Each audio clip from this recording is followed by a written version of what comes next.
अस्सलाम वालेकुम, कैसे हैं आप सब लोग। उम्मीद है आप लोग ठीक होंगे। मैं भी अल्हम्दुलिल्लाह ठीक हूँ। आज की मेरी वीडियो जो है वो लग्ज़मबर्ग वीज़ा के ऊपर है। लग्ज़मबर्ग वर्क वीज़ा जो है वो कैसे ले सकते हैं आप लोग, वहाँ जाकर कितना कमा सकते हैं, क्या आपको मुश्किलात पेश आ सकती हैं और क्या आपके लिए आसानियाँ हो सकती हैं, सब डिस्कस करेंगे इस वीडियो में। लग्ज़मबर्ग जो है एक बहुत ही स्ट्रॉन्ग कंट्री है और उसमें जाकर आपके अर्न करने के मौके भी बहुत ज़्यादा हैं, लेकिन प्रॉब्लम सिर्फ लैंग्वेज ही आती है। इसी वजह से मैं यूके हमेशा प्रेफर करती हूँ कि जहाँ इंग्लिश लैंग्वेज बोली जाती है वहाँ आप लोगों के लिए आसानियाँ हैं, लेकिन नो डाउट लग्ज़मबर्ग वीज़ा एक अच्छी अपॉर्चुनिटी है। तो लग्ज़मबर्ग वीज़ा लेने के लिए सबसे पहले जो है वो आपको इनकी वेबसाइट की रिक्वायरमेंट्स चेक करनी है, ठीक है। आप अपने पैसे बचा सकते हैं। ट्रैवल एजेंट्स जो वर्क करते हैं वीज़ाज़ के ऊपर वो बहुत ज़्यादा चार्ज करते हैं, एक्स्ट्रा पैसे लेते हैं, तो आप लोग इन पैसों को बचा सकते हैं अगर आप उनकी वेबसाइट को अच्छे से पढ़ लें, उनके रूल्स को समझ लें। तो चलिए जी स्टार्ट करते हैं। सबसे पहले आप लोगों ने ये चीज़ें चेक कर लेनी है कि आपके पास प्रोफेशनल क्वालिफ़िकेशन होनी चाहिए। स्किल्ड वर्कर वीज़ा भी होता है और अनस्किल्ड वर्कर वीज़ा भी होता है। अगर आप जा रहे हैं स्किल्ड वर्कर वीज़ा के ऊपर तो आपके पास रिक्वायरमेंट होनी चाहिए, यानी आप जॉब लेने के लिए जो उनकी क्वालिफ़िकेशन चाहिए वो आपके पास है या नहीं है। सेकंड नंबर पर आपके पास पासपोर्ट होना चाहिए, बर्थ सर्टिफिकेट होना चाहिए, यानी आप किस कंट्री में आपकी बर्थ है। प्रूफ ऑफ क्रिमिनल रिकॉर्ड वो आपको लोकल मिल जाता है कि आपने जो है कोई क्रिमिनल हिस्ट्री तो नहीं की हुई, ये सारी चीज़ें आपके पास हैं। उसके बाद आप जाएंगे वेबसाइट के ऊपर, वो मैं यहाँ पर लगा देती हूँ, आप चेक करेंगे कि आपने वीज़ा कैसे अप्लाई करना है।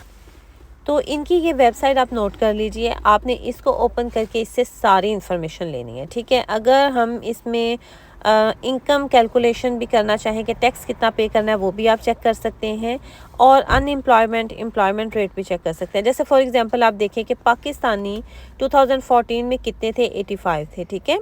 द पॉपुलेशन 2014 में कितनी बनती है, आप देखिए 0.02%, बहुत कम, लेकिन ये इंक्रीज़ हुआ है आके 2023 में 550 लोग हैं, बहुत ज़्यादा रेट है।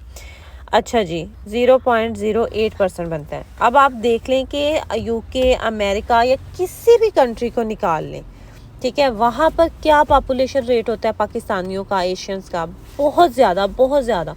और यहाँ पर सिर्फ 500-600 लोग, ठीक है, इतने कम लोग यहाँ जाते हैं। क्यों? क्योंकि यहाँ पर लैंग्वेज प्रॉब्लम है। आप यूरोप की उन कंट्रीज़ में जहाँ पर दूसरी लैंग्वेज बोली जाती है, इंग्लिश नहीं बोली जाती, आप जाएंगे आपको बहुत सारी प्रॉब्लम्स फेस करना पड़ेंगी। अब आप देखें कि आपको पहले तो लैंग्वेज नहीं आती, फिर आपको नई किसी भी कंट्री में चले जाओ, पहला साल तो आपने प्रॉब्लम्स फेस करनी। ऐसा नहीं है कि जाते ही आपको सब कुछ मिल जाएगा, करनी आप जितनी मर्जी यूट्यूब की वीडियो देख लें, भाई जाते आपको वर्क मिलेगा, ये मिलेगा, वो मिलेगा, ऐसा नहीं होता हकीकत में। एक होती है वो चमक जो आपको दिखाई जाती है, और एक होती है वो हकीकत जो हम फेस करते हैं, और इन दोनों में बहुत डिफरेंस है। आप लोग यूट्यूब के वीडियो देख के और समझते हैं कि बस ऐसा ही जाके होने वाला है, ऐसा नहीं होने वाला है। आप या तो बहुत अच्छी कोई जॉब आपको मिल गई है, 100% आपने उस पर अप्लाई किया है, जेन्युइन वीज़ा है, आप जा रहे हैं, जाते ही कमा रहे हैं, वो डिफरेंट सिनेरियो। लेकिन मोस्टली 90% लोग क्या करते हैं, 90% लोग ये करते हैं कि वो वीज़ा अपना बस किसी भी तरह मिल जाए, किसी भी तरह मिल जाए, ट्रैवल एजेंट से करवा लिया, या जो भी पाकिस्तान में होते हैं ये वीज़ाज़ के लिए ऑफिसेज बने होते हैं, उनसे करवा लिया, बस उन्होंने जैसे कैसे करके वीज़ा कर दिया, चाहे वो स्किल्ड है या अनस्किल्ड है, और आप वहाँ पहुँच गए और फिर आपको कुछ भी नहीं पता होता, ना आपको ज़ुबान आती है, ना आपको काम मिलता है, और वहाँ से होती हैं प्रॉब्लम स्टार्ट, और फिर बंदा जो है वो उस कंट्री को बुरा भला कहने लग जाता है, पीछे से भी इतने पैसे लगा के आया होता है। तो ये दोनों ना सिनेरियो बहुत डिफरेंट है।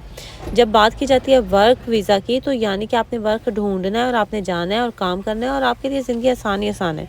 और अगर आपने शॉर्टकट्स ढूंढने हैं तो फिर मुश्किलात तो हैं, ये तो पहले माइंड में बैठा लें। अब क्वेश्चन ये आता है कि आप कितना अर्न कर सकते हैं। देखिए, सेट ऑफ अमाउंट आपको कोई भी नहीं बता सकता। अगर कोई भी आपको ये कहता है ना आप 4,000 कमा लेंगे, 5 कमा लेंगे, 3 कमा लेंगे, 2 कमा लेंगे, तो ये बिल्कुल रॉन्ग होगा, ठीक है। देखें, अगर आपके पास एजुकेशन है, स्किल्स हैं, तो आप अच्छा कमा सकते हैं, और फिर उतने आवर्स भी आपको ज़्यादा लगाने हैं, ज़्यादा काम करना है, तो आप अच्छी अर्निंग कर सकते हो। अगर आपके पास कोई स्किल्स नहीं है, एजुकेशन नहीं है, तो हो सकता है आपको कम से कम अर्निंग हो, ठीक है। और ऐसा भी हो सकता है कि आपको जॉब ना मिले जाकर, आपको प्रॉब्लम्स फेस करना पड़े। तो हर इंसान के डिफरेंट जो हैं वो होते हैं, हालात डिफरेंट होते हैं, उसकी रिक्वायरमेंट्स, क्वालिफ़िकेशन हर चीज़ डिफरेंट होती है।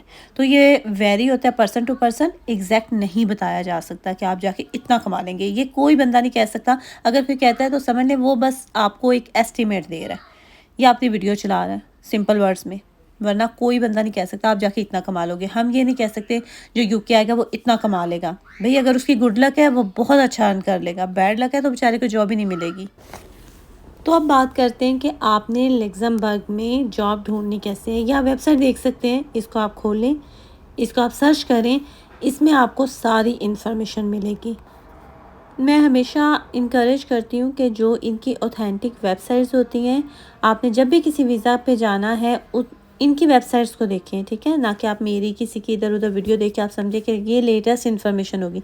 लेटेस्ट इन्फॉर्मेशन आपको इनकी वेबसाइट से मिलेगी, क्योंकि हो सकता है जब आप वीडियो देख रहे हों रूल्स चेंज हो चुके हों, एवरी डे इनकी कंडीशंस चेंज होती हैं।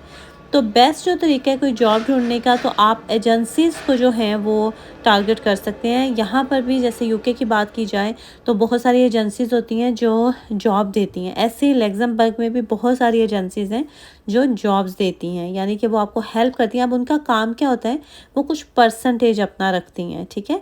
जैसे फॉर एग्जांपल अगर यहाँ पर 15 पाउंड पर आवर की जॉब होगी और आप वाया एजेंसी जा रहे हो, तो वो आपको 13 पाउंड पर आवर देंगे और बाकी 2 पाउंड वो अपने रखेंगे। थोड़ी सी अमाउंट रखते हैं लेकिन आपको जॉब मिल जाती है। तो आप जॉब इस तरह से हंट कर सकते हो, एजेंसीज़ को टारगेट करके उनको अपनी सीवी भेज के वहाँ पर अकाउंट बना लीजिए, उनको अपनी सीवी भेजिए। डायरेक्ट वेबसाइट से भी आप जो हैं वो कर सकते हैं, जॉब हंट कर सकते हैं। Different colleges, university, school system उनको करें, ठीक है। आप मेडिकल फील्ड के हैं तो उनसे रिलेटेड जो है एजेंसीज़, उनको अपनी सीवी भेजें।